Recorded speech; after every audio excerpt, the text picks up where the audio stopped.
Tuhan diuber-uber sama ciptaan. Takut juga sama ciptaan. Waktu itu kalau dia merasa Tuhan, gunakan aja kemampuan Tuhan. Biar mereka tahu kalau dia itu Tuhan. Tapi gak menggunakan kemampuan Tuhan, tanda tanya. Kalau Tuhan bisa memberikan kehebatannya di alam, maka mudah diakui oleh ciptaan. Selama ini belum Tuhan bekerja langsung. Tuhan hanya memerintahkan. Ketika terjadi di Nabi Musa akan berhadapan dengan penyihir-penyihir. Waktu itu Tuhan hanya berkata-kata, lemparkan tongkatmu. Dus, baru jadi ular yang lebih besar dari ular penyihir.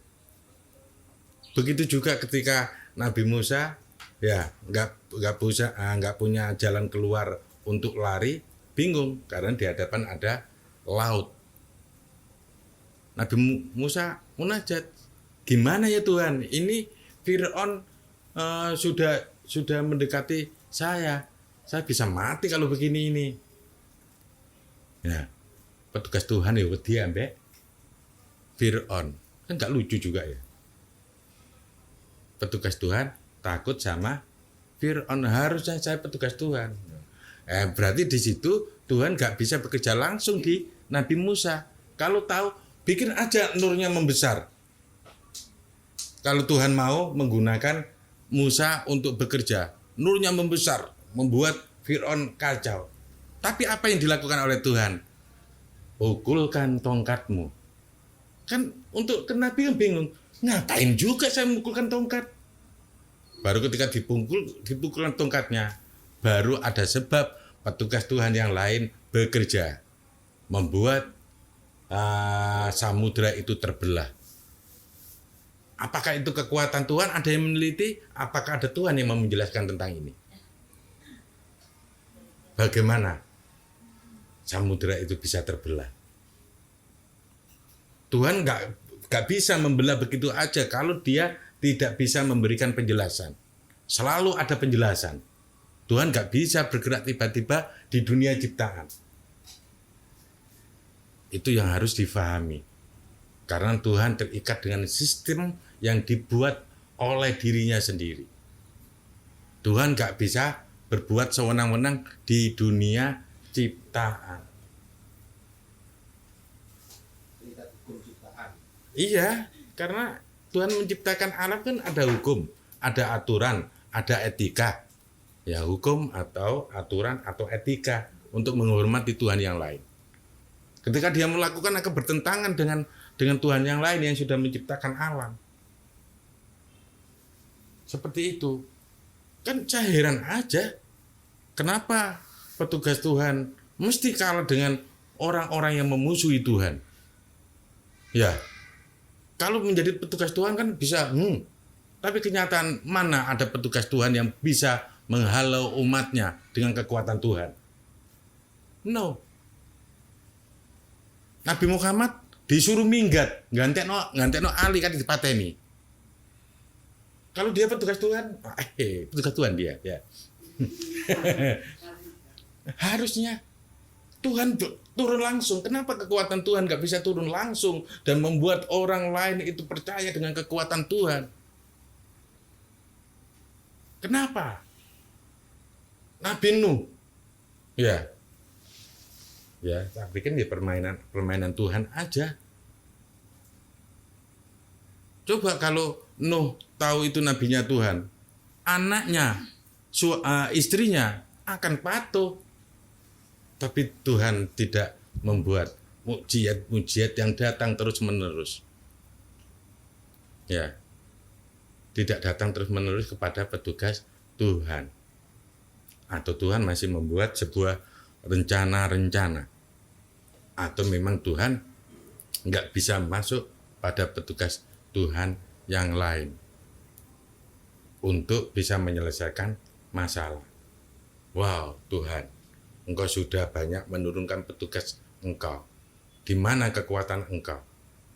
Agar umat ini segera sadar. Semoga tidak terulangi lagi. Berikan kekuatan kekuatan engkau untuk kepada umat-umatmu yang mempersilahkan dirinya untuk bekerja di dalamnya. Oh mati? Oh mati tak? Ini urip lho. Oh urip lho. Lho ada pengen ini sih urip. Ini sih mati.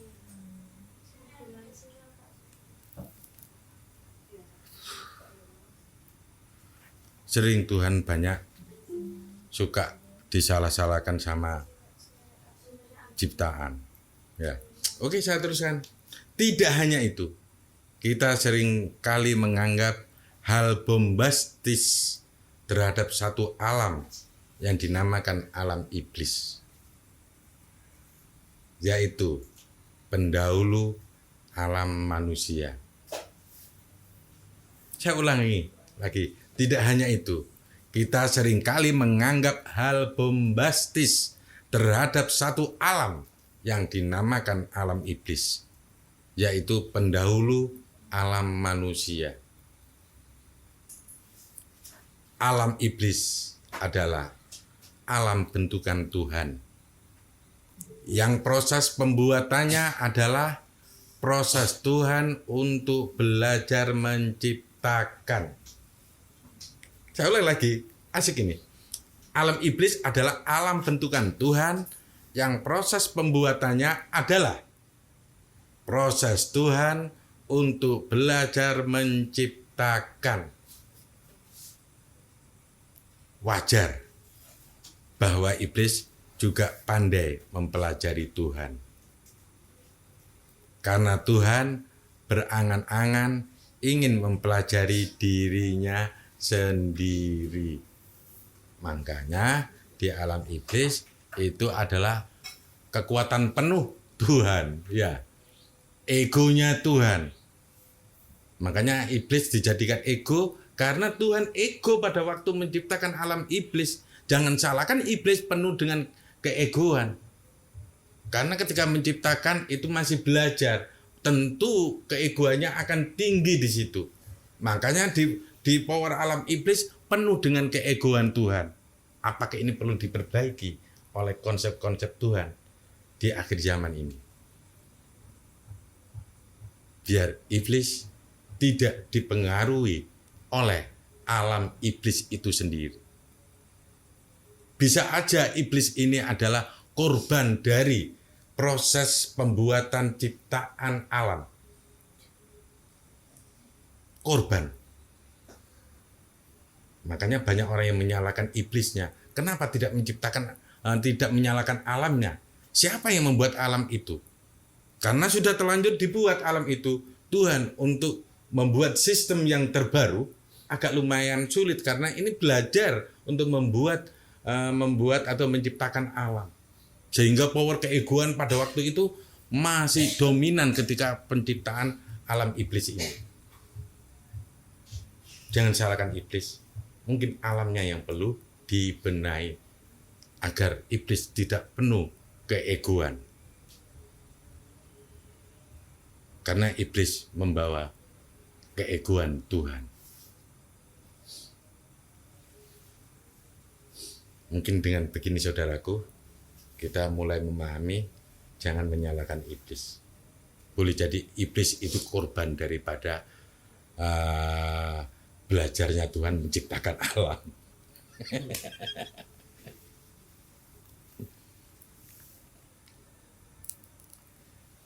Maka wajar bahwa iblis juga pandai mempelajari Tuhan. Karena Tuhan berangan-angan ingin mempelajari dirinya sendiri. Pada waktu itu kan piye ciptaan ini. Ya. Tuhan ingin mempelajari dirinya lewat ciptaan yang mereka buat. Dengan begitu, Tuhan mempunyai pembanding.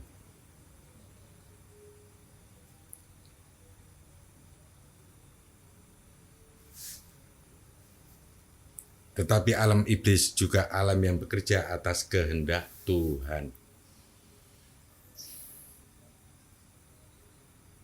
Mereka tidaklah murni mempunyai kekuasaan seluas-luasnya, bahkan menandingi luasnya kekuasaan Tuhan. Ya Allah, mereka tidaklah murni mempunyai kekuasaan seluas-luasnya, bahkan menandingi luasnya kekuasaan Tuhan. Iblis juga mempunyai batasan dan aturan yang telah ditetapkan oleh Tuhan. Apabila kalian mengetahui norma atau aturan yang diberlakukan di alam iblis, maka penduduknya dapat tunduk kepada ciptaan yang memahami hal itu. Jadi iblis ini termasuk salah satu ciptaan yang sudah diciptakan tunduk dengan aturan Tuhan. Tapi ketika iblis sudah keluar dari alam iblis, apa yang terjadi?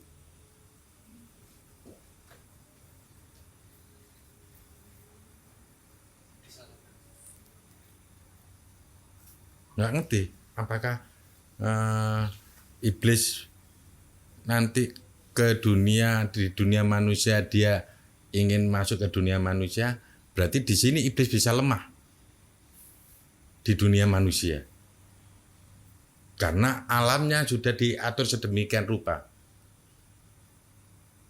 Tapi iblis satu sosok yang sangat kenal sama Tuhan daripada manusia. Karena dia diciptakan sebagai pendahulu alam. Itu. Makanya iblis sangat lebih mengenal Tuhan. Orang yang lebih mengenal Tuhan malah dicaci maki oleh orang yang tidak mengenal Tuhan. Siapa? Manusia. Suka mencaci maki iblis. Padahal mereka lebih mengenal Tuhan. Mereka sampai saat ini lebih patuh pada Tuhan.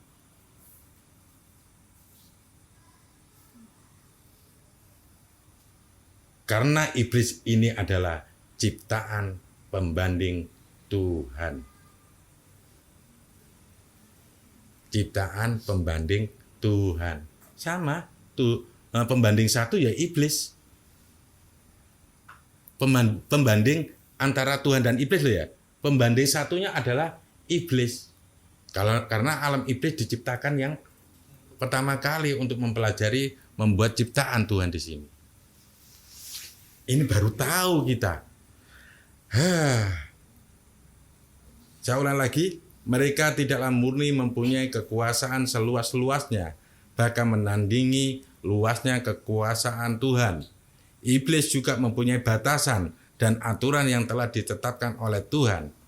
Apabila kalian mengetahui norma atau aturan yang diberlakukan di alam iblis, maka penduduknya dapat tunduk kepada ciptaan yang memahami hal itu.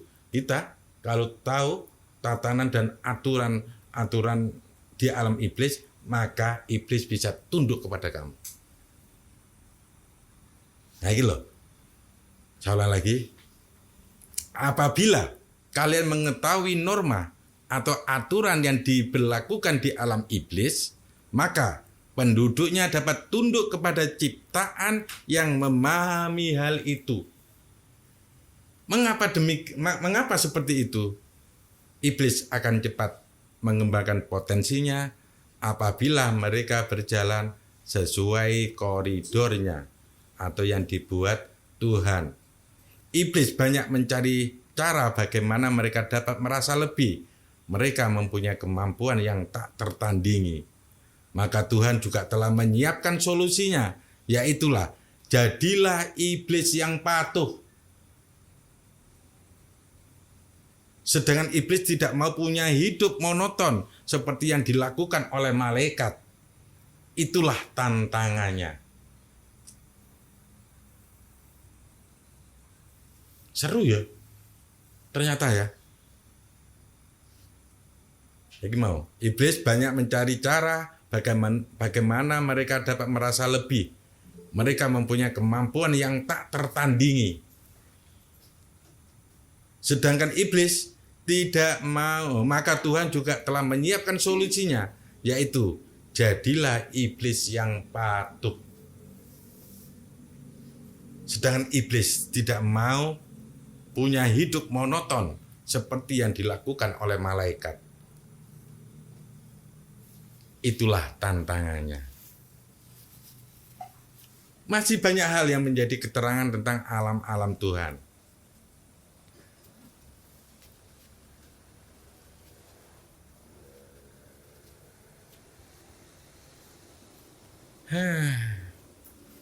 Mangan sih.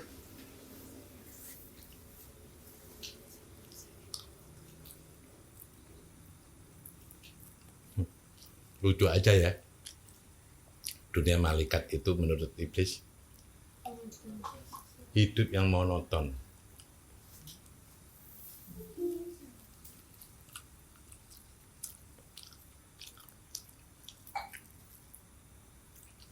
Kalau iblis yang kepingin menyusup menjadi manusia, piye ya? Ada nggak iblis yang menyusup menjadi malaikat? Berarti malaikat termasuk alam buatan setelah dia tahu tentang malaikat ya? Hah? Dahulu mana alam iblis sama alam malaikat? Masih dalam keadaan makan apa ini? Lopes. Maka saya akhiri. Wassalamualaikum warahmatullahi wabarakatuh.